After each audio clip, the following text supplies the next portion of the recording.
future trends, deep insights, industry leaders. This is the iGaming Next podcast with your host, Michael Pedersen.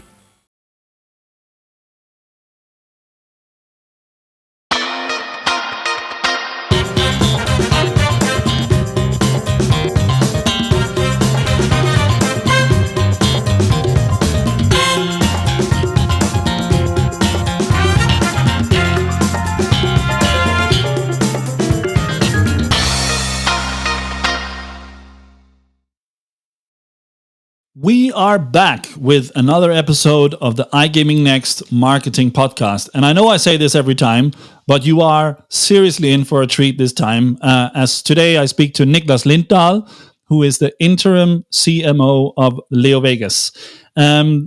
Although born and raised in Sweden, Niklas has been living in Italy for the past 13 years. He has a super strong digital performance marketing background. And what we really talk about today is three things. We speak about sort of behind the scenes, what happens before the consumers at home sees a marketing campaign within the LeoVegas group. We also speak about brand versus performance marketing. And as you probably have guessed already, Niklas is a strong proponent of performance marketing. And last but not least, we speak about cool stuff coming out for LeoVegas, such as the US entry. And last but not least, the lightning round, 10 questions to get to know Niklas better. So listen to this episode. You will not regret. Enjoy. Good morning, good afternoon, or good evening, depending on where in the world you're listening to this iGaming Next marketing podcast. I am super excited to have Niklas Lindahl from LeoVegas in the studio today. Niklas, how are you doing today? Thank you very much, Mike. I'm doing very well. And how about you? Yeah, very good, very good. Based in Malta, and Malta is going through rain season at the moment. So you don't know if your garage is flooded or not every morning. Basically, that's kind of the status. You're based in Italy, right? How are things there? You're in Milan? Yeah. I'm currently at our offices in Milan, Italy. Yeah. And we had snow coming in yesterday, so it was a tough day in Milan because we're not used to snow anymore here. So chaos in the streets. But today already the snow is gone, so back to normal. Back to normal. Yeah. All right. Very good. Well, Niklas, we've done a prep call last week, and I think we have a lot of exciting stuff lined up. So if you're okay with it, I think we should just jump in and try and provide as much value as we can to the listeners at home. So let me start off with a brief introduction to you, Niklas, and let me know if that sort of sounds reasonable. So first of all, born and raised in Sweden, but you have been living in Italy for the past 13 years. You started out with working for Expedia for 2 years as SEM analyst, a brief stint at NetBooster, and then on to Just Search, 2 years as country manager for Italy. Then, if I read your LinkedIn correctly, you founded and were the CEO of the Optimize Group for 5 years, which was then sold to a Gruppo Digitouch, if I'm correctly pronouncing that, and spent another year and a half there as head of international development. And then you had Swedish Armed Forces for 6 months. I'm coming back to that because that's really interesting, I think.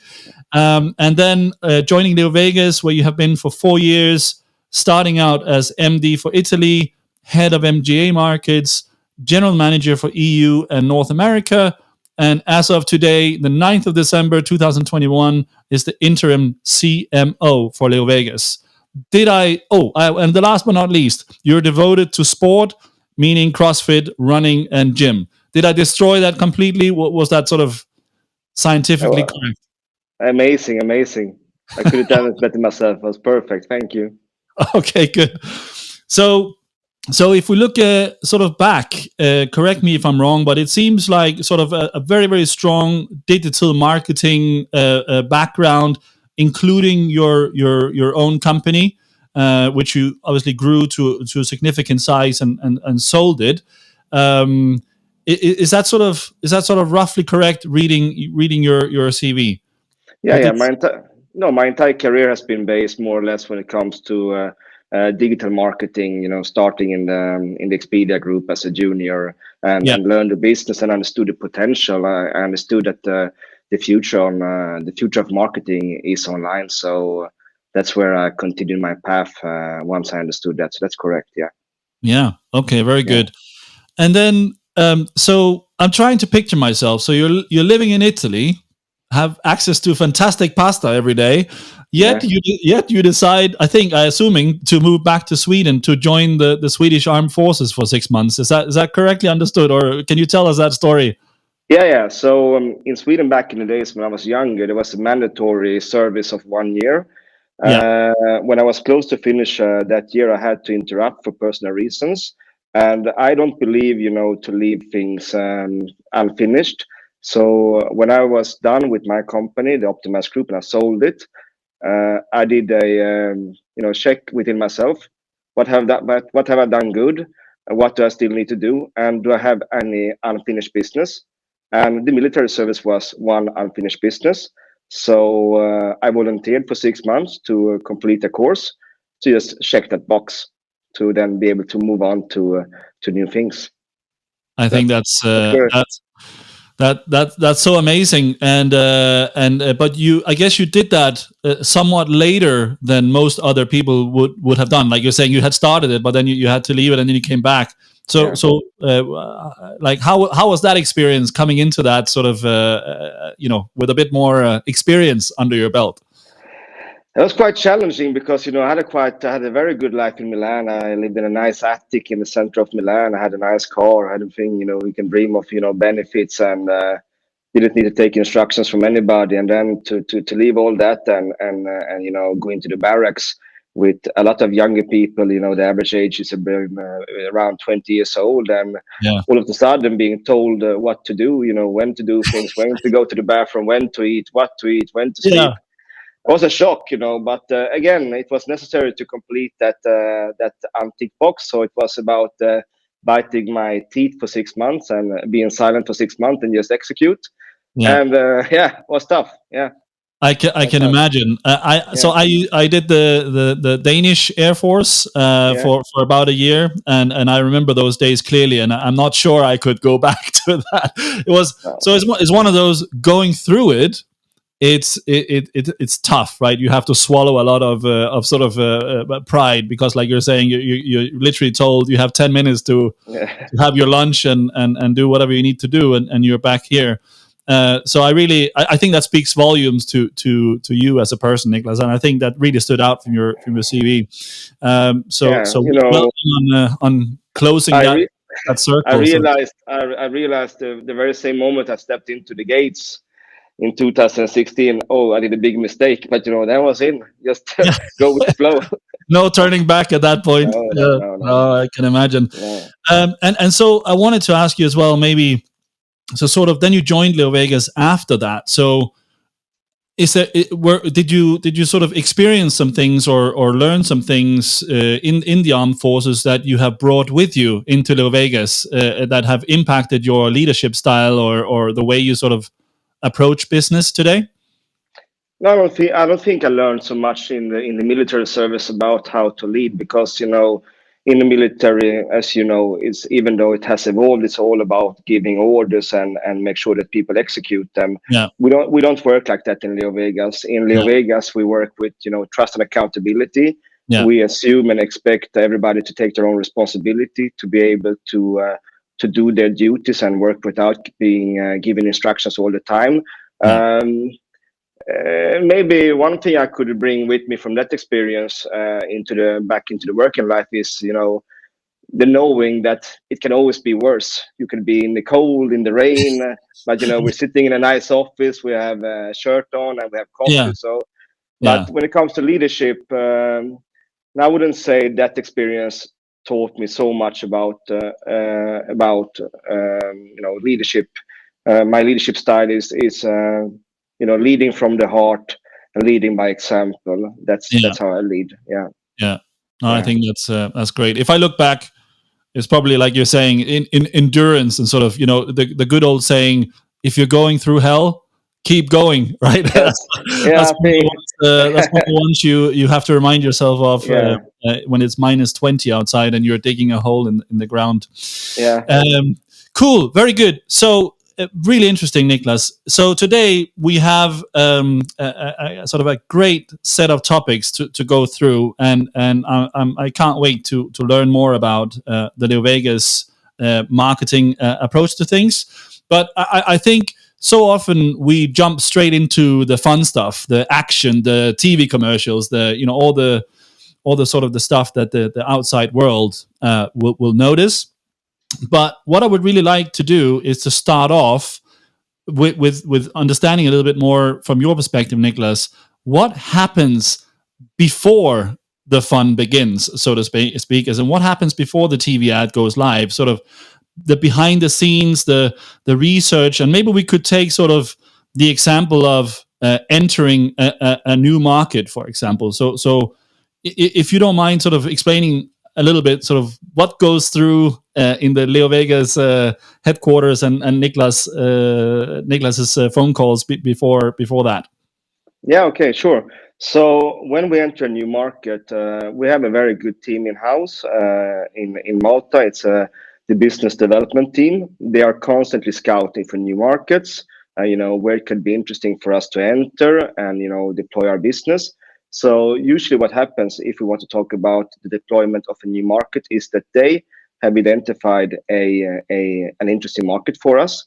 They have done their gap analysis on the existing competition, on the regulatory system, on the taxes, and so forth.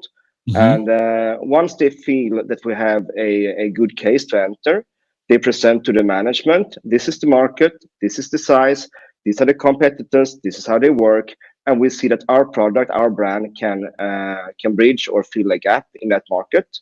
Once the management is convinced, then it falls to the marketing department upon us to create then a go-to-market strategy.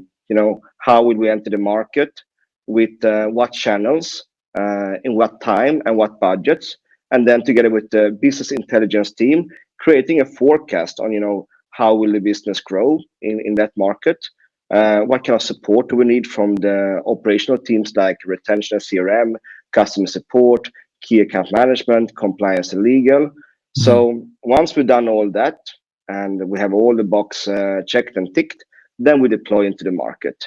And usually when we deploy, we go with a lean and a cautious approach, because as everything is new for us in that market, even though we have done the research, we have read the data, we have analyzed the competition, we need to learn with our own experience. So we always go with a lean and soft approach. So we learn and get data. Once we have the data, we analyze that data and take decisions based on that data, not on feeling, hunches, or rumors. Because one thing we are proud of in LeoVegas is that we are data driven. So we always leave to the data to drive the decisions. Yeah, no, very good. Yeah, absolutely, and we're going to come back to that in a second. But we speak about LeoVegas, but nowadays you have a number of brands as well. So I guess how do you figure out what brand to lead with in a new market? Or is that on you, Niklas, or is that on your global expansion team to suggest or strategize around that? We have a collaboration, of course, and when we decide on what brand to deploy, it's a part of the gap analysis. For example, if we see in the market there's a strong interest for live casino like live roulette or live blackjack, and we see there's a gap of interesting operators filling that gap, then, for example, we can deploy our brand livecasino.com, perfect match. Or, for example, if we see there's a lack of sportsbook providers or operators in that market, we can deploy Expect, which is our flagship when it comes to sportsbook. Or if we see, based on the situation, we deploy different brands, because we have, as you say, a multi-brand strategy, which we think is very, very good for us, because that lets us to penetrate various markets depending on the needs for the market, rather than just pushing, down a brand to the market just by force. Rather, we go gap analysis. What is the gap? And do we have any brands filling that gap? If yes, we deploy that brand. Fantastic, very good. You also we spoke about earlier, sort of, or you mentioned something that I thought was really interesting, sort of the triangle approach. You mentioned sort of product, promotion, and performance as sort of a triangle. When I guess when evaluating a new market or as you get started in a new market, could you elaborate a bit on that one? Yeah. So when we deploy, we need to have those three P's, in order. So we need to have a decent and a good product. Mm-hmm. We don't believe in deploying, MVPs. We want to have like a good product because we believe you can only get one impression or one chance to do a good first impression. Yeah. That's very important for us. Yeah. And then the promotion, of course, how can we promote this product? With what kind of offerings, what kind of audience, and all from the welcome office to the CRM, what kind of promotions do we need? Mm-hmm. And then of course the performance. Everything needs to perform. If it doesn't perform, then we're doing something wrong. Then we need to figure out what we're doing wrong and calibrate. Mm-hmm. And a lot of these things, the performance, product, and promotions, they need to be studied and elaborated, and the plan needs to be set before we deploy, and then we execute according to the plan. But as the plan, as soon as you deploy something, the plan changes, because it's one thing having a nice PowerPoint, but the reality is quite cruel and mean. So we need to be fast also in redoing the plan and adapting. Absolutely, especially in iGaming and especially in marketing, right? What is the truth out there this week might not be the case next week. That's for sure. Exactly. Yeah. And so coming back to the product piece, so at least in my experience, that's I fully agree with what you're mentioning, but it's one of those that are sort of difficult to figure out where that line goes, because you can always do that. One extra feature, or if we had that, it will probably be a little bit better. But at the same time, there's also sort of let's say a market need or a need for launch in order to fill that gap. So I don't know if you recognize that, and if so, how do you manage that? Like, how do you know when the product is above that sort of threshold where it's what you're proud of launching in a market? Yeah. So that's part also of the gap analysis. We see what the competitors have in terms of slots and providers and their offering. Mm-hmm. And then of course we need to match and exceed their offering. Mm-hmm. So we cannot deploy a substandard product in a market, because why would anybody go with us in that case? So when it comes to payments, come to providers and promotion, we need to be up to par and even better. And then of course, as a CM, as a country manager, which I've been as well, you always want something more from product, right? You always want, if I could have this, we need this, we need this.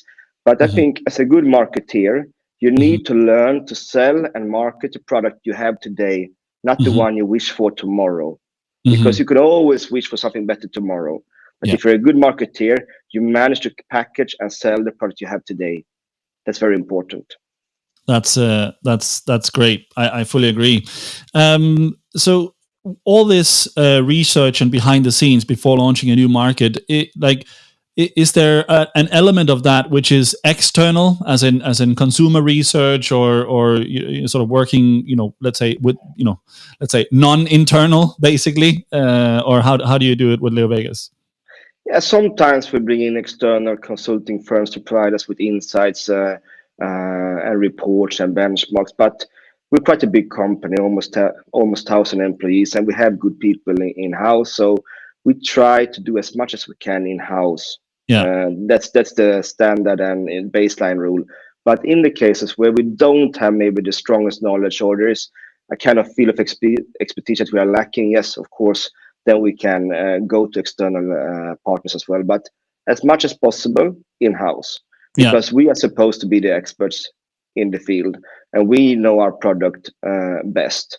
And local knowledge like demographics, geographics, and segmentation, we can always learn by studying.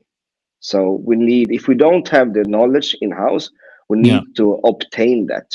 Because otherwise we're not going to be able to operate and win the market if we don't have the knowledge in-house. Yeah, I guess you're absolutely right, and I think that's where sort of the companies probably divide into two, right? There are probably the group which would be like, being very sort of university clever, if you will, for lack of a better word, where they do, a lot of focus groups and surveys and consultancies and external research, if you will, and then, build a strategy from there. But I get the feeling that it's for you guys, and linking back to what you said in the beginning, you always start digital and lean, and you sort of, go in, get some learnings, and let the data decide if there's traction or not. Basically, is that sort of roughly correctly understood? Yeah, that's the vision going forward as well, because we have a great responsibility towards our shareholders. They have invested money in our company. We have private investors, we have small investors, big investors, we have funds, and we need to take care of their investments in the most responsible way. Which means we need to be very careful how and why and when we spend the money. Back in the days, several years ago, which the casino industry was very easy. You could just buy everything and you had a good return on investment, right? And the industry made so much money. The regulation was less than it is today. So it was a little bit more fun and crazy, if you would like to use that terms. Now, as I see it and the management sees it, we need to be very, very, as I said before, data-driven and cautious, and make sure we invest every cent and every euro in the best way possible for our shareholders. So digital approach first, lean approach, and building up the lower funnel first, the conversion part of the funnel. Once that is sorted, we move up to the upper funnel. Then we can have fun. When we have like a good business in the country, we're making money, we have a good client base, they love our product, they stay with us, then we can engage us in more creative things like sponsorships, ambassadors, and TV and out of home. But that's the second phase when we have a good baseline. Yeah, great. Okay, let's definitely come back to that. So that's sort of the market research, if you will, or the homework before choosing and entering a new market. But let's try and zoom in a little bit on sort of the marketing strategy. So now you have, let's say, you've just decided on what market you want to go into. You've done your gap analysis, and now you're purely looking at sort of the communications aspect of things. So I was wondering if maybe you could sort of walk us through two different scenarios and what happens behind the scenes. So scenario one, it's a mature market and you're launching a new brand.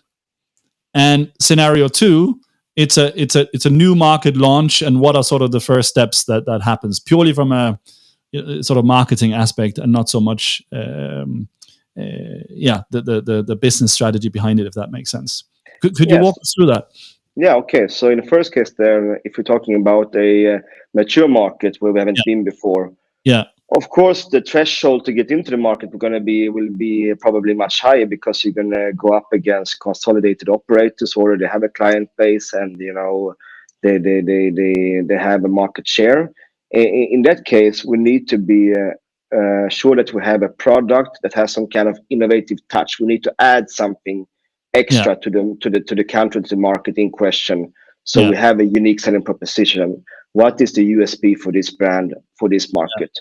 So it's all about defining the USP before going in.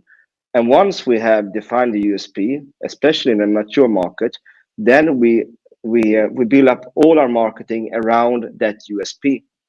To really try to tell the market, hey, okay, there are plenty of operators out there, but nobody is like LeoVegas because we have this, or nobody is like live casino because we have this. So the USP definition and the positioning of the brand is key when you enter, and if you enter a mature market. Because if you want to enter like with the same product, like product, and the same promotion and marketing as the consolidated operators, it's going to become a bloodbath. Absolutely. So we need to be smarter, leaner, and come from below, so to say. With something like that really gets the clients to show interest for us. So that's the first example when it comes to mature market. When it comes to And if I can ask you, so what if it's a mature market? So I get, for me it feels recent, but it's probably not recent. So you launched a Go Casino not that long ago, and I guess you're launching that in markets where the LeoVegas brand would already be established. Correct. So how would you go about that, or do you feel communicating the products so that they don't necessarily compete with each other, or is that what you're looking for, that it's okay that they're competing with each other, or how do you think about that?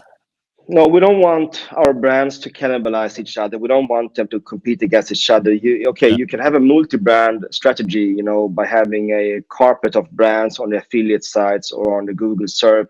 Then in one way or another, you will get the revenue at the bottom line, but that becomes a very fatigue-driven exercise. So when we have a multi-brand strategy on a market, we need to make sure, and we are making sure, that each brand has its own audience. For example, in the case with GoGo Casino, the USP was and still is the really quickest withdrawals on the markets. Yeah. On the market. So all around that, even on the other brands we have, the withdrawals are really quick. But in the GoGo, we had one focus: pay and play, get in there, deposit your money that you want to play for, have fun, and when you're done, get out of the casino with a fast withdrawal. Yeah. Quick in, quick out. A very streamlined, slot-driven product. So we deployed. So it's all about the USP and the positioning. But to answer your question, we do not want to end up in situations where they compete and overlap each other. Yeah. Because so it's different segments that you're serving with different brands, basically, and you're trying to minimize that overlap between the brands. Yeah. Because at the end of the day, it's only going to create more frictions and frustration. If you compete, we have enough competition as it is. With external competitors, we don't need to add internal as well. Yeah. We don't need that. No, exactly. Very good. Okay. So then, new market launch. No LeoVegas brands in the market already. You've established that it's a market you want to enter. You've done your gap analysis, etc., and now is the marketing strategy / communication strategy beginning first steps. Take us from there, Niklas. Yeah. So a lot of our revenue comes from regulated markets, fortunately. So with that comes also the benefit that we can do a full spectrum marketing. We can do PPC, we can do programmatic and display, we can do YouTube and Instagram and whatever. So so we put together a package of a marketing mix that will suit that market. Depending on what market we're talking about. This channel will be more mature than the other. So based on the market we're going into, we put together the marketing mix. How much money we shall spend on that channel, and that channel.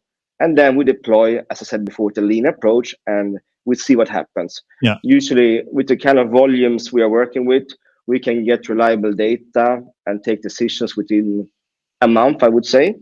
And then, we calibrate, scale up where we see attraction, calibrate the scale down where we see problems or challenges.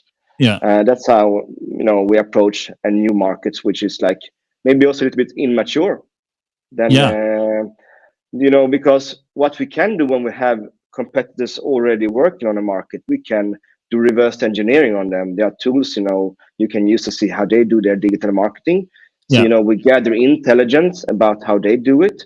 And then we say, okay, they're clever, they're not so clever, we can do it better, and we adapt, intelligence.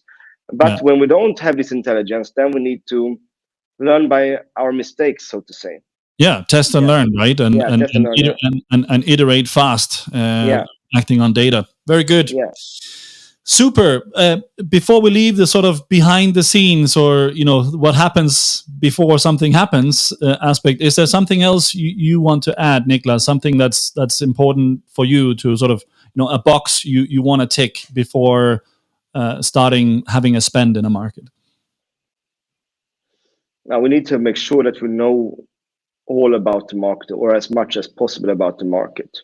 Yeah. Because as I said before, we are spending our investors' money, and we need to be very responsible and cautious when we spend their money.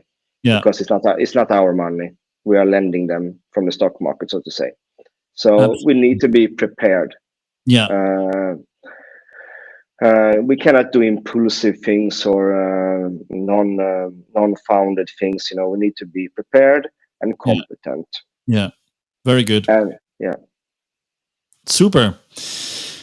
Okay, so let's move into the second topic for today. So we spoke about in our prep call sort of branding or brand marketing versus performance marketing, and I think you have such an interesting perspective on this, Niklas, and you mentioned it a little bit already, but let's try and deep dive a little bit. So high level, what sort of the overall philosophy or mindset that you have between investing into brand and investing into performance marketing?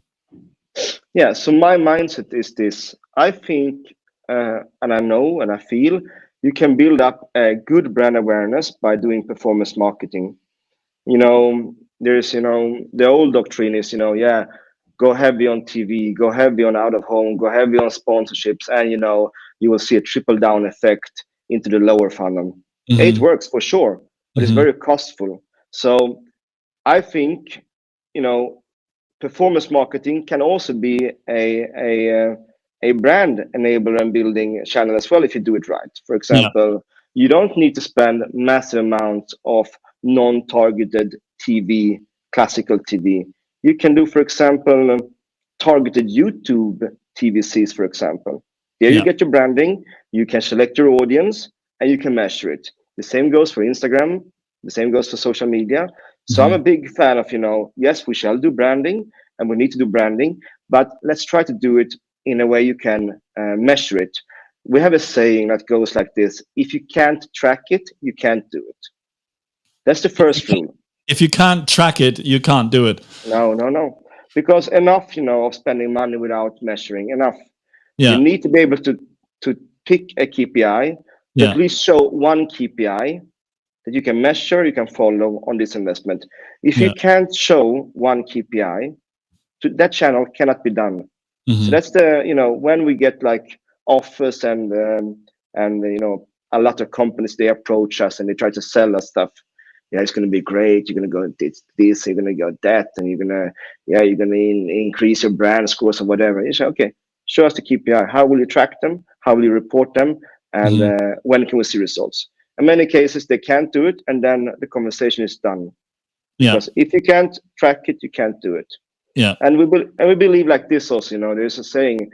I think it was an Italian sports coach. He said something like this. In my teams, I apply very very few rules, but I make no exceptions. Yeah. So we have very few rules in the company, but we don't apply exceptions all the time. Very clear. Very Yeah. clear. So if you had to give an estimate today, sort of across the LeoVegas group, what investment wise in marketing, rough guess, how much goes on brand or brand building, and how much goes on hardcore performance marketing or lower funnel activity? Nowadays, I think we can say we're very close to the famous Pareto's law. So I would say 80% goes into to performance marketing and 20% to branding. If you want to do a clear cut like that. Yeah. Okay. And does that differ between mature versus emerging markets? For example, Sweden versus a new market you have entered into recently. Yeah, for sure. For example, Sweden, where we are the biggest non-governmental operator, of course, there we need to keep a constant pressure on the gas when it comes to TV, radio, out of home, because we need to maintain our absolute dominating position there. So of course, there we have some flexibility when it comes to the separation of the budget. Yeah. But again, even though we do TV and those kind of things in Sweden, we measure it and we report on it and we evaluate. So when we go back to the TV channels, we say, hey, this is what we see. We need to renegotiate the price because we don't see enough return on investment. So we have the data in our hand, and with the data we can dictate the terms. Yeah. Yeah. Okay, very good. So there are some that would say, I'm sure you're familiar with the long and the short of it, and sort of the idea that performance marketing is kind of like a sales activation. You have an immediate spike, but as soon as you remove the spend, as soon as you stop your PPC ads or whatever you're doing, the sales will come down again, and you have this sort of a zigzag happening over time. And for the ones listening at home, you can't see, but I'm making a zigzags with my finger here.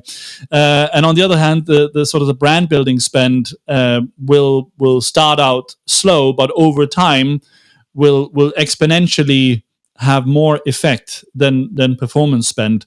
So what would you, how would you respond to people who have that philosophy?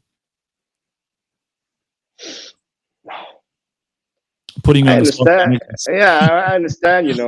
Many people, and right or wrong, I don't know. I'm not perfect. I'm not the god of marketing, but I understand why you want to spend on branding and do heavy investments on branding, because it's cool, it's creative. You go to nice galas, you maybe win a prize, you get to nice dinners, there are cocktail parties. It's cooler, right? It's cooler. Yeah, yeah, Uh, Performance marketing is number crunching and hard grinding work all the yeah, time, yeah, 24/7. yeah, So of course it's an easy argument to say, yeah, Niklas, we get you. You might be right. You're going to performance marketing, but we need to do the branding for the long term. I hear this all the time. yeah, And I say again, we can build up a brand, and we've seen it also in some markets, like for example, Italy, for example, or now also Spain, heavy regulated markets. Where the marketing activities are very limited by regulations, but we built up a great growth thanks to an excellent retention, an yeah, excellent product, and the little marketing we can or could do before the ban. So we yes, have a good brand. We have a good brand, and I believe we can build up a brand by creating a good reputation. yeah, We have a great customer service in the yeah, company, one of the yeah, highest rated customer services in the industry. We yeah, have a great retention account team that take care of our clients. We have a great responsible gaming team, that actually intervenes when players starts to get out of control. And we have so many examples where players come back to us and say, "Hey, thank you for stopping us or stopping me playing. yeah, Thank you for hindering me."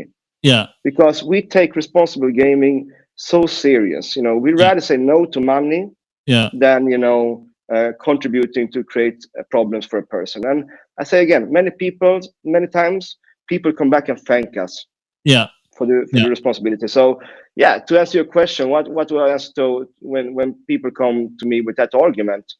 Of course, I have to listen, and they might be right, but um, my mission and my mandate is to create a good return on investments for the shareholders. yeah. As long as I have that mandate, I will make sure that happens. Yeah, fantastic. Very, very good. I really liked your when we spoke during the prep call as well, Niklas. You underlined and said very, very clearly, sort of like, look, this is real money we're dealing with, Yeah, and you mentioned this. I think because the industry probably has grown so fast that there seems to be a tendency that 1 million euros is just a number in an Excel sheet, but yeah, it's such a huge amount of money that are being invested. It's not a light decision, and sort of, let's say, what do you call it? Sort of, I don't know how to say it. Sort of, but I guess you felt like it's important to underline that what would you do if this was your money? If this was your wallet, you had to get out, and you had to spend it. How would you think that? So you feel the need that people are being too loose with the funds that are the company is available, whether it's big or small, not necessarily in LeoVegas, but in the industry overall, or like sort of where did that come about? Like have you seen examples of that across the industry or?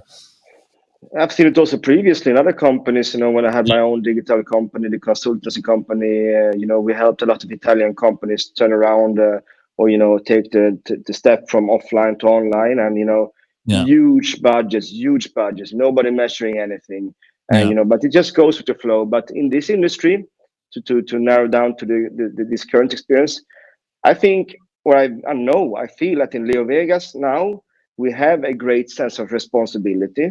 yeah, We have, of course, also us in the past been, spending a lot of money, maybe not on the best things possible, but that era has stopped, and the yeah, future is we count every euro. So sometimes it is necessary to do a reality check, because yeah, 100,000 euros, 1 million euros, it's a yeah, house. yeah, yeah, yeah, It's a house. You cannot just burn it on something you think is going to be good because the sales representative from that company charm me, or no.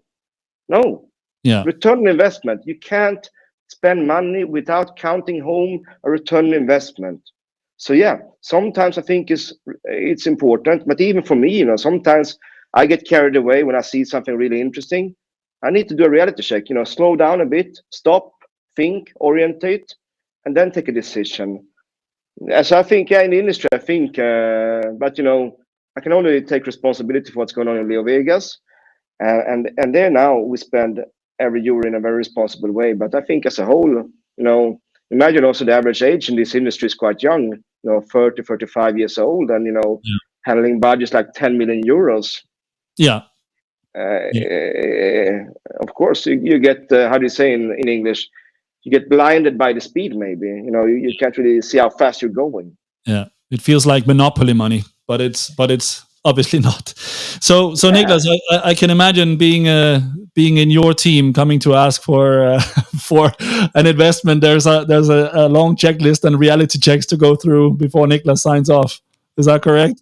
That's correct, and but we have a good team now. Of course, when I came into this role in July, of course, I took it as my first task to apply my vision of how marketing should be done. Yeah. And of course, that created some turbulence and frictions because when you're changing stuff, private to professional, it always creates some kind of frictions, right? But Yeah. now it has settled in, and we have very good people working in the organization. We have the CMs and general managers and country managers and marketing managers. They have all bought into this new approach, and Yeah. yeah. But of course, when those occasions comes, when there is something going on, then it can be quite tough. But Yeah. I think it was Tony Blair who said this. I'm not going to evaluate politics because I don't know anything about British politics, but Tony Blair said something. Being a good leader is not about saying yes; it's about saying no. Yeah. Because it's easy to say yes to everything, right? Because then you avoid the conflicts or Yeah. the attritions, because Yeah. then you make everybody happy. Yeah. But you need, as a good leader, to be able to say no and explain then why you give a no. So Yeah. people might understand. They might not always agree with your no, but at Mhm. least explain it Yeah. in a human way. Yeah. Yeah. Yeah. Absolutely. Very good. So you mentioned several times, if you can't track it, you can't do it. So I wanted to move over to sort of the privacy advocates of the world is making especially marketing's life harder and harder. So loss of third party cookies is coming up. iOS updates, GDPR. The list goes on. How will LeoVegas handle sort of and sort of maintain tracking over time with all these challenges sort of coming in, if you will? Or what are your views on this? Yeah, of course. As long as we can remember, almost it's been about collecting cookies, right? Yeah. And based on the cookies, you serve the message on a certain time and a certain frequency. Now those days are about to end, and of course we need to adapt because for us, compliance is a priority. We have a very good compliance department in house Yeah. that understands the business needs as well. So it's a constant collaboration between compliance and the marketing team. But the technical solutions on how to be able to serve the right marketing message to the right audience, even though the cookies will disappear. Yeah, you have server-to-server tracking, advanced technical tracking functions. We have a very good CRO team in house who knows Yeah. these things better than me. But we adapt to the new scenario and serve the marketing messages in the best of our abilities. And one key thing for us is always to respect the privacy of the people Yeah. that we serve the message to. So if they have ad blockers activated or if they say no to communication, we respect it.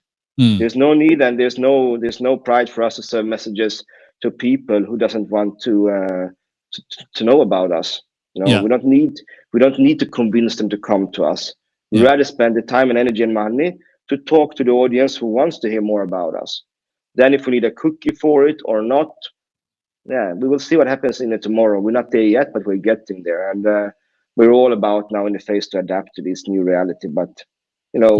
it's like with the millennial bug. You remember 2000 when everybody was scared all the computers going to crash and the banks will be destroyed and the money will disappear. You remember that, right? Yeah. Yes. Nothing happened. Yeah. Nothing happened. Yeah. I remember I woke up the other day and it was all the same. Yeah. The computer was still working. Yeah. 1st of January. And I lived in the same boring city in the countryside in Sweden. It was all the same. Yeah. There was no difference. No difference. Yeah. Little bit headache. Yeah, exactly. With a big headache. Yeah. Yeah. So that's good. You're not so concerned about that. So that's great. How does LeoVegas work with sort of attribution of spend today? If you can share that, like how do you attribute and measure the spend? Yeah, so we cross match various tools. For example, you have the last click and the first view models. If you do programmatic, you probably want to look into the first view or how that impression contributed to the final conversion. While if you use, for example, AdWords or other channels, you have a last click model, maybe depending on the channel. And then our departments, the marketing department together with BI, they are very smart to merge these various data sources because we get data from, for example, Adform. We get data from Tableau, which is the BI tool we use. Yeah. And we get data from Analytics, Google Analytics. Yeah. So we cross-match this data and we have a model. And then, we have a very advanced real-time model showing us then the lifetime value of the client or the customer. So we know exactly, on a day-to-day basis, how much this cohort is going to bring us in a revenue in 2 years' time. Yeah. So then we can also adapt, see if, because when you buy traffic or affiliate marketing, whatever you buy traffic, it might seem, wow, this is a gold mine. Look at this place. They are so profitable or they are so active.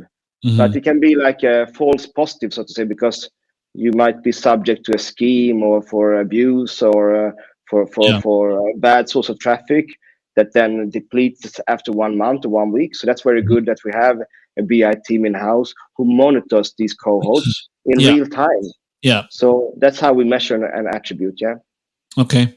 Very good. Yeah, I was reading recently that they estimate, I think it was McKinsey, they estimate almost 30% nowadays of traffic online is bots. Yeah.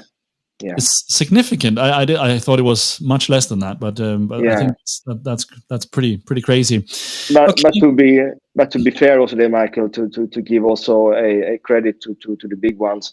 Facebook and Google, they are very good at intercepting these bots, and also they reimburse for these fraudulent clicks. Yeah. There are third-party tools you can buy if you want to, but to intercept these traffic sources. But I think Facebook and Google doing a really good job on reimbursing us and blocking this traffic. So, so you think the incoming traffic you see has been filtered through by most of the platforms? So the 30% is probably more like what, 10% once it hits you. Yeah. We depending on countering traffic source, but sometimes we see hundreds of thousands clicks, but nobody signs up. Then there's something wrong. Either we sell the wrong message, or they don't know what they're doing, or there's something wrong with the sign up flow. Yeah, but, we intercept on those things and shut them down immediately. Yeah. How on that note, in terms of sort of incoming traffic and conversion, et cetera, how important and what's sort of your mindset around sort of welcome bonuses and promotions and sort of new customers? A lot of people see it as a necessary evil. A lot of people see it as a great welcome experience to clients, and sort of what's your view? It's like when you're building up a relationship with a partner, right? In my case, maybe if I want to bring out, if you want to build up a relationship with a woman, in my case, then right. So you can fancy and show up with a really fancy car at the first date, right? Take it to a fancy restaurant and make her believe you own the restaurant, that you are the rock star of the city, right? And that might work for the first impression, but if you want to create something long term, you need to have substance. Take care of her, show interest, be there for her, reply on the calls or the text messages or whatever. and B, have substance. So I think the welcome offer can be compared to that, the first date, right? But absolutely. if you exaggerate the welcome offer, right? Yeah. Then you're selling something that is not really the truth either, right? Yeah. Yeah. So we are always very modest and moderate when it comes to welcome offers, because Yeah. we don't want to create impulsive behaviors, people signing off because they see something really juicy and crazy, Yeah. and then we don't deliver upon it. We need to we're selling the real thing, right? Yeah. Okay, you have a welcome offer because you need to have it, Yeah. but then you will enjoy the ride with LeoVegas because we take care of you. Yeah. You get service, and you have a great product. Yeah. So the first date you mentioned there sounded like a 50,000 euro sign up bonus with a 7,000 turnover requirement or something like that. Yeah. When it's too good to be truth, it's probably not truth, It right? probably is. Yeah. So Yeah. thinking long term and delivering substance is the mindset, if you will. And Yeah. and what about handling sort of fraud and abuse around welcome offers and bonuses and stuff like that? I mean, it's such a increasing. I mean, it's always been around, right? But it's escalated significantly. If you touch the UK market, you will definitely be exposed to this, and in many other markets as well. So how do you tackle that today? It can be a very costly affair for an operator if that's not under control. How do you work with that?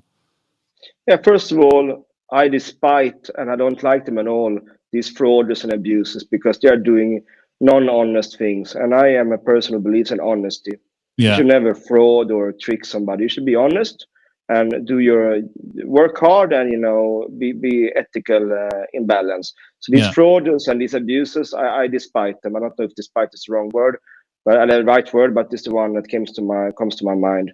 So Yeah. how do we tackle it? Yeah, we have advanced tools. We have third-party tools that are developed for the pure purpose to Mm-hmm. intercept this traffic and block them. Mm-hmm. Very advanced ones. That's one thing. I get a bit excited now because it's something I have close to my heart. Fighting these things, because we are a correct, transparent, and honest, and fair company. So when we get stuck, for every time I see an abuser who stole money from us because they're actually stealing money, Yeah. I get angry, Yeah. because I'm a shareholder too. Yeah. So they didn't steal from LeoVegas only; they stole from me. Yeah. So, but anyhow, leaving the sentiment apart, we also have a great risk and fraud department in house. Yeah. Really intelligent and diligent people who has as a only mission to intercept, fight, and hinder these abuses. Yeah. Very good. Very good. Fantastic. So let me provoke a little bit. So do you think you can build large brands purely on performance marketing? As I said, sooner or later, we can engage in the upper funnel, and we need to engage in the upper funnel approaches, Yeah. as TV, out-of-home sponsorships. But we can only do that when we have sorted out the lower funnel. You say, can one build up a big brand, without performance marketing? Yes, for sure, you can. It's going to cost you a lot, but you can, Yeah. of course, because if you go massive on TV, radio, you stripe all the highways, you buy a football team, of course, you're going to see conversions in the lower funnel, of course. Yeah. Yeah. But is it the best way to spend your investors' money? I would say no. Yeah. But I might be wrong. Probably I am wrong. The proof is in the pudding, Niklas. We'll have to follow the performance over the coming years. No, I think I think how long I will stick? How long I will remain a CMO?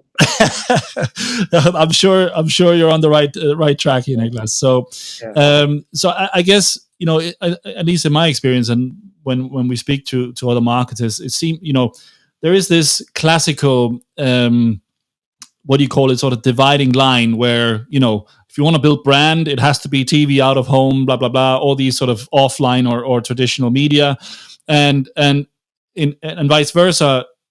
digital channels can only be used for performance marketing, which I personally don't agree with at all. So, but I wanted to get your feedback. Sort of, can you build? Can you do performance marketing? I'm putting it on its edge here. Can you build performance marketing through TV or out of home, or to what extent can you build brand using digital channels? You mentioned YouTube, but are there other would you see display as brand building as well, or how do you classify the channels? And do you see what I'm trying to do? Can you mix it up? Yeah. I see what I see what you want to say. I hear what you want to say, and okay.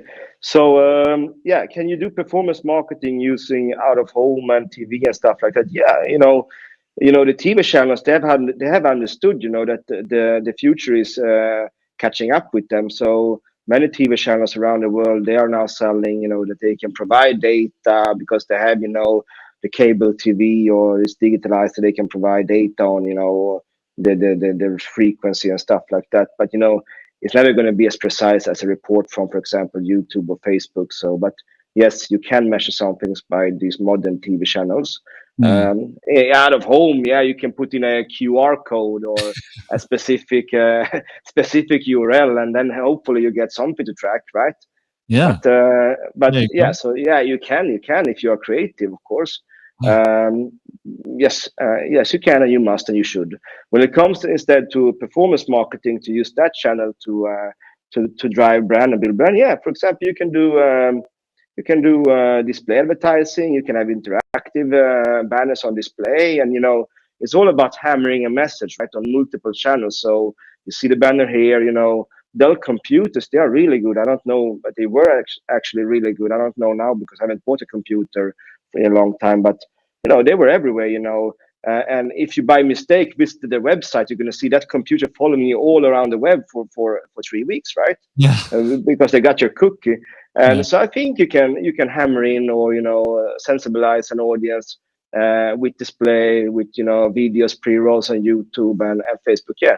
And as you can hear from the way I'm talking, I am I'm leaning towards you do performance marketing and then you plug in the branding into the performance marketing. Yeah. But maybe you're not. And you know what the best thing is if you want to talk about building a brand online? Search engine optimization. Get your website to rank on relevant key terms like best casino online or casino with welcome offers or blackjack online, because if you rank on the organic results for the average user, it's like an endorsement from Google, right? Yeah. And who could be better to endorse somebody than Google? Because when you're sick, where do you go first before calling the doctor? You Google the symptoms, right? Yeah. You Google. So you trust Google so much. It's even a verb in some languages, right? So the long-term strategy for LeoVegas, for example, not only because the marketing part, the branding, but also for the return on investment, is having a good organic presence. If you have a dominating and good organic Google presence, you will also build your brand for sure. Yeah, no, absolutely. I guess for me, it's more, I think we have the channel, the media channel, we have a toolbox of various channels, but in essence, they're just a pipeline. What really matters as well is what do you put into this pipeline? What's the message? What are you trying to position? What are you trying to communicate? Right. So, and I think people are focusing too much on the, segmenting the channels as opposed to thinking about the creative and the message they put through that channel. And I think each channel can bend a lot more than we go around thinking. Yeah, you're right, Michael. And that's why it's called marketing mix, right? Because we need to have a marketing mix. Yeah. It's like a cocktail, right? We need to mix the cocktail rightly. Yeah. Do we want to have a soft cocktail or a strong cocktail based on what we want to obtain? Yeah. Mature or immature market. We mix up the cocktail, the marketing mix, and then we serve it. Yes. And we see what happens. Does the audience like it? Do they drink it? No. If they don't, we change the ingredients. Yeah, absolutely. Very, very good. Yeah. How much importance do you put in LeoVegas on the creative itself? So the TV spot or the banner ad or whatever you put into those pipes. How important is it? How do you work with it? And can you measure quality of creative as well, maybe? Yeah, it's fundamental. First of all the assets we create, they need to be compliant. respect the regulations of the market. So that's fundamental. That's the first thing. We're driving a lot of compliance officers nuts, sending them, please approve this banner.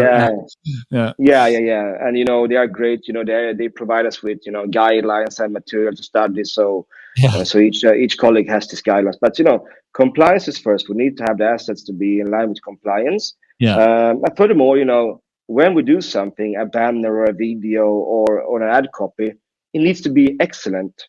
We cannot go around and pretend to win market share by being average. So everything we do, needs to be excellent. And how do we measure excellent? Not because I wake up and say, hey, that's a nice banner. No, my opinion doesn't count. Nobody cares about my opinion. Actually, that's a true thing. We do A/B testing all the time, and we see which banner performs better. Okay, we keep this one. We take away this one. Then we do a new banner, measure again, always against each other. A/B testing, A/B all the time. So we drive excellence. And then to give credit also, we have a great department, internal department, a creative department. They do amazing banners, they do videos, they do 3D stuff, they do movies and stuff. And these people are great. Fantastic. I'm a big advocate of CRO, or conversion rate optimization. How important is that to you? And do you have a dedicated team dealing with this? Could you touch on how you work with that? Yeah.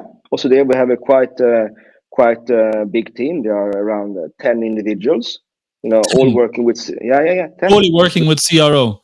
Yeah. On everything you do, landing pages, traffic sources, color on the buttons, yellow, green, red, whatever it is. Really good people, hyper intelligent.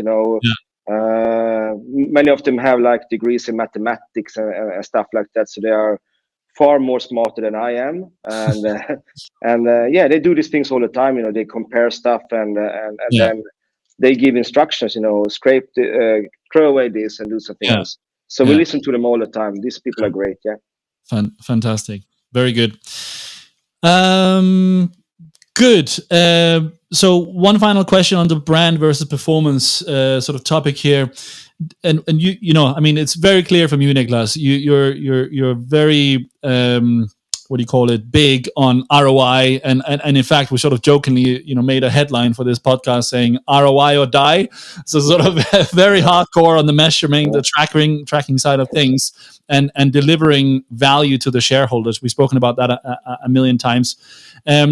Do you think, Niklas, there are situations where marketing spend or campaigns do not necessarily have to be profitable? Well,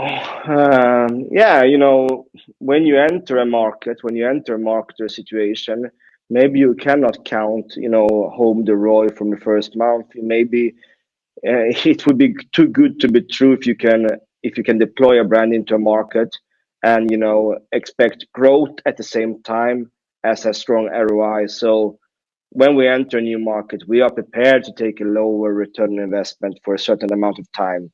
Because we need to gain traffic and market share. But sooner or later, according to a plan, we need to get to break even, and after break even, into a positive ROI. And what sort of time frames do you work with, Niklas? Before you when do you want to see positive ROI? Is it within a month of a campaign? Is it 3 months? Is it 6 months? Is it further out? If we're talking about a market where we are already present, right, where we have business and we know what's going on, and we need to try a new channel, for example, then as soon as we have a relevant amount of statistical data, we need to take a decision. And then somebody needs to tell me, Niklas, we should continue doing this because of this. If we have a negative ROI, then somebody who is, again, smarter than me, and there are plenty of those people in the company smarter than me, they explain to me, Niklas, we shouldn't shut this down because of this. And, then I listen to them and we do it for another month or whatever. When it comes to an immature market where we're going in to create a presence, there we can have, a bigger tolerance for like maybe months or so, but we need to track the data all the time and see what's going on. So a month is a pretty long time to measure ROI in LeoVegas. Yeah, because it's real-time data and it's digital. So depending on the amount of traffic you're buying, but let's say you set the the threshold to 100 clicks, 1,000 clicks, 10,000 clicks. As soon as Yeah. you obtain the amount of traffic, you need to evaluate. Yeah, And test. absolutely. Okay, Yeah. good. So moving on, but making an important bridge here. We spoke about ROI and if there are any situations where marketing spend does not necessarily have to be profitable. And the next topic is some of the cool stuff coming up for you guys, which is entry into the US. And if any market right now is a bloodbath, it will definitely be the US, where, in my humble opinion, let's say, I don't think there are many profitable marketing campaigns, at least in the short term, in that market right now. So super exciting stuff, Niklas. Tell us a little bit more about US entry for LeoVegas. Yeah, so we're going to deploy into the US, into New Jersey, next summer, hopefully within August next year. Yeah.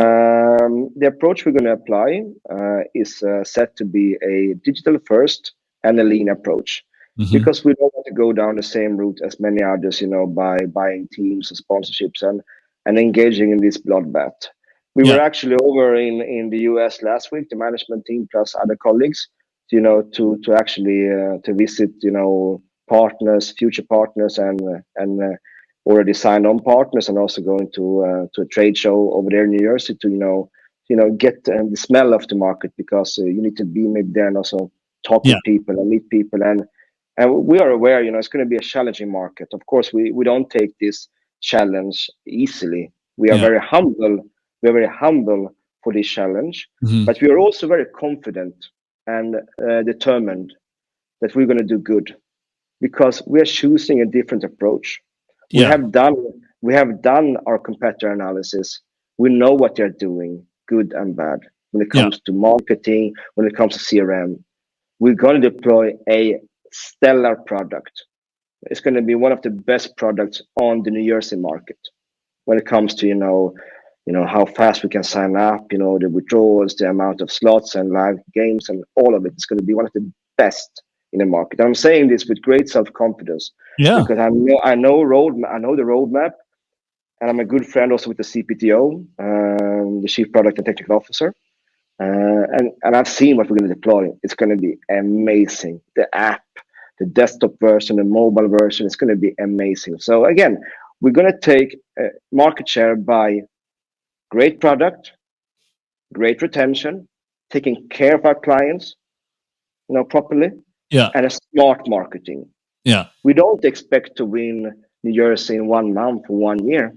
We're going to grow steady by steady, and we're going to retain the clients. It's all about retention, because gaining new clients, no problem. Yeah, for sure. In America, in New York, the cost per acquisition is much higher, 3 times higher, 2 times higher than in Europe. Okay. But what do we do then? Well, we already have starting working on SEO. When we deploy the product, we have all the URLs properly set up.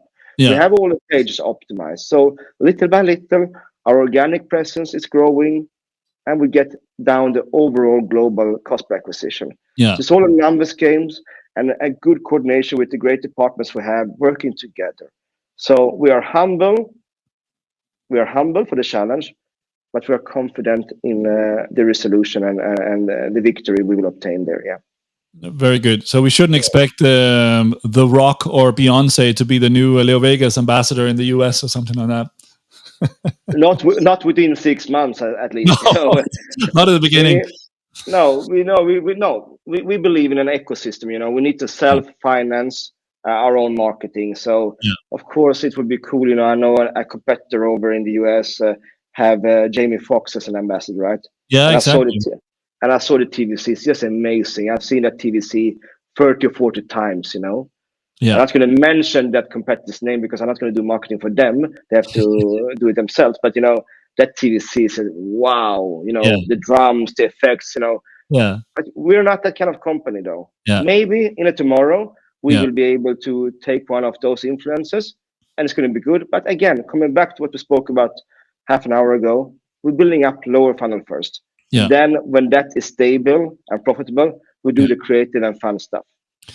Very cool. And I think that's such an interesting approach into the US market. Like you're saying, I mean, you see all these other brands burning cash, like there's no tomorrow, right? And you guys come in sort of, confident but humble, and like you're saying, still with the same approach, sort of, sort of lower funnel first, and then building upwards over time. So I don't know. Is it fair to say a little bit sort of David versus Goliath kind of approach, or at least entry?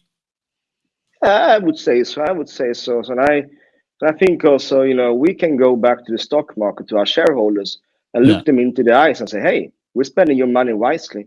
Yeah. We know No, exactly what we get for it. Yeah. Yeah. If you buy if you stripe an arena, you don't know what you get for it." Yeah. No, I mean, that comes through loud and clear, Niklas, in every sentence that you mention, and I think that's so commendable, and it's relatively rare to find in our industry. Other cool stuff coming up, or that you want to mention, or more on the US market, or what else is top of your mind, or hot potatoes within LeoVegas at the moment that you can share? I can tell you this. We were over in New Jersey last week, right? Yeah. And we're gonna get the coolest office in the industry. Okay. Yeah, in Jersey City, it's amazing. We came in there, we saw the real estate agent. It was like a movie, coming in there. So we're gonna have this nice office with bricks, bricked walls. It's gonna be full of light and windows, because we believe if you want to attract the best people, you need to give them an environment that they want to stay in and be in, Yes. So we never spare any expenses on that. So it's going to be a really cool office in New Jersey. And I can't wait for that to be official and branded LeoVegas, because that's going to be so cool, so massive. Fantastic. So that's something that really makes me warm inside, because when I saw that office space, I felt this is for real. Yeah. This is not Excel or PowerPoint. We're going to have a cool office in New Jersey, where we're going to have the best people wanted to do good for the business and the company and the shareholders again. Fantastic. So that was fun. That was good. Other cool stuff going on in the group. Things happen all the time, but it's ordinary work. We deploy functions and futures and stuff like that. But I think the coolest stuff now, which everybody's looking forward to, is the United States. Yeah, because that is also going to be the baptism of fire for all of us. Yeah, for sure. I think it was Frank Sinatra who said something about New York. Even though we're not going to New York, we go to New York. It's close. If you can make it there, you can make it anywhere. what a rounding up of the last point here. No, I think that's great, Niklas, and let's finish off with a very warm employer branding sort of style here. New office and attracting the best talent in the US. So that's fantastic. Very good. Niklas, before we hit the lightning round and get to know Niklas Lindahl a little bit better, is there any sort of concluding comments from your side, or something you would like to mention? Remaining on the employment branding, we're always open to hire good people. So if any of these listeners have the right, first of all, we want people with the right mindset and attitude. So we live by the creed, hire for attitude, train for skills. So if there is any listener out there, with the right mindset, the will to win, and some kind of relevant experience, check out our career page, because we have plenty of positions open, both in Europe and in the US. Yeah. Fantastic. You're growing globally, so that's great. Excellent. Niklas, thank you so much. So now let's move into the lightning round. We've been chatting for 1 hour and 12 minutes so far, so it's flown by. So lightning round, very simple. 10 quick questions. You have about 2 seconds to answer each one of them. There's no right or wrong. We're just looking for your initial response, okay, to get to know you a little bit better. Are you ready for it? Yeah, shoot. What's your favorite day of the week? Monday. Pasta or potatoes? Potatoes. Even living in Italy for 13 years. Okay. I need to be slim, It's, Okay. Star Wars. Cool. Favorite animal? Dog. I thought you were going to say lion. Yeah, lion. Of course, a lion. Exactly. Favorite car? Favorite car? BMW. TikTok. Nothing. I don't know anything about it. Too old. Metaverse. Metaverse. Metaverse, yeah. I never heard of it. Is it the new name of Facebook? No, it doesn't. Meta. No. Yeah. That as well. I'll explain after. iPhone or Android? iPhone. Tesla. Bad design. And last but not least, the person that inspires you the most. Wow, that's person inspires me the most. There's so many of them that I don't know. There's so many of them. Hard to choose. Yeah, I have one person. He's a relative to my family. He's a part of my family. He's like a mentor. Yeah, but if I need to select a celebrity or somebody famous that everybody can relate to, I don't know. There's so many. I see them all the time on YouTube.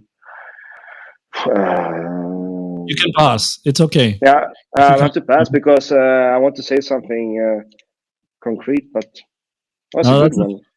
Maybe Leo the Lion.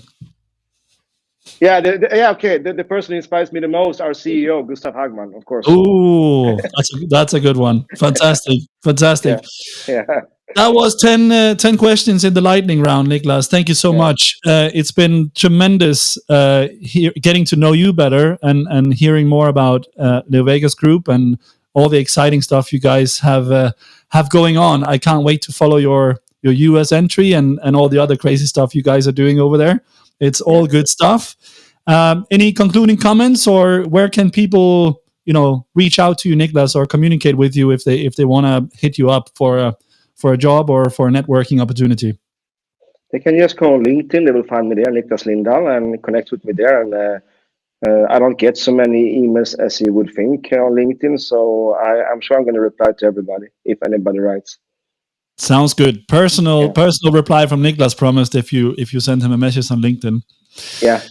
Very good. Niklas, fantastic. Have a great day. It was a pleasure speaking to you. Thank you, Michael. You too. Thank you. Take care. Take care.